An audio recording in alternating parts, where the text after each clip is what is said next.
I am Jane Odom, and I'm here today to talk about some things on the AAC Language Lab that you can utilize while we are home to help your student or your child become a better communicator. So today it's all about feelings. And I will tell you this, that these books are one of my favorite because I actually made this book when my son was 4 years old. Chase is now 21, and it's just so funny that this book has kind of hung in there, and it's so funny because people will remember him looking like this, and when they see him now, they're like, you can't be the same kid, because yes, they do grow up, and they survive all of this that we're going through. So this is a wonderful time to bring up feelings and to talk about emotions and let our child, let them tell us that they're feeling happy or they're scared or they're sad because they don't get to see their friends.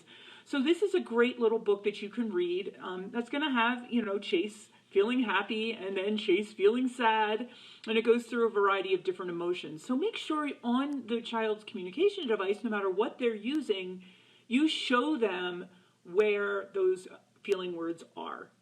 Okay, so make sure that they have access to it. Then there's another one that you can use that we kind of created for young adults or for older kids that, maybe you're working with an older student. So these are based on animals. So it's a little bit more age appropriate, and it isn't a 4-year-old boy, but it's a dog that feels happy or a panda bear that feels sad. All right, so you have a couple different options as far as your books go. Again, I'm partial to this one just because Chase was 4 years old there, and now he's 21. So also with this lesson plan are some other kinds of fun games that you can play just to practice using those feeling words and getting the student to identify them. So there's a whole set of situation cards that can be printed out, and you show things like, all right, when you're reading a book, how do you feel?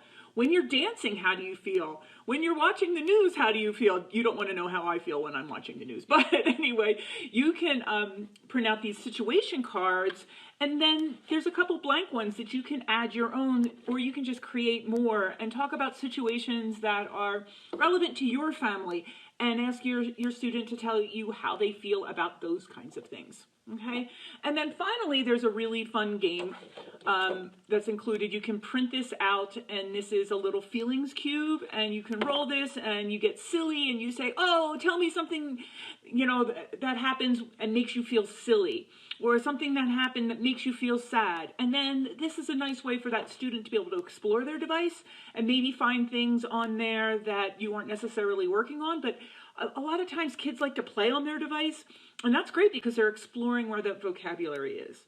There's also a link to a wordless video on the feelings lesson plan called Paperman, and it is by Disney, or Pixar, I think maybe, and it is just fabulous. So you can watch the video, and the character in the video has a lot of different feelings, and so you can stop the video and talk about how do you think he's feeling, but it's wonderful because there's no words to the video, so it's really kind of fun to watch.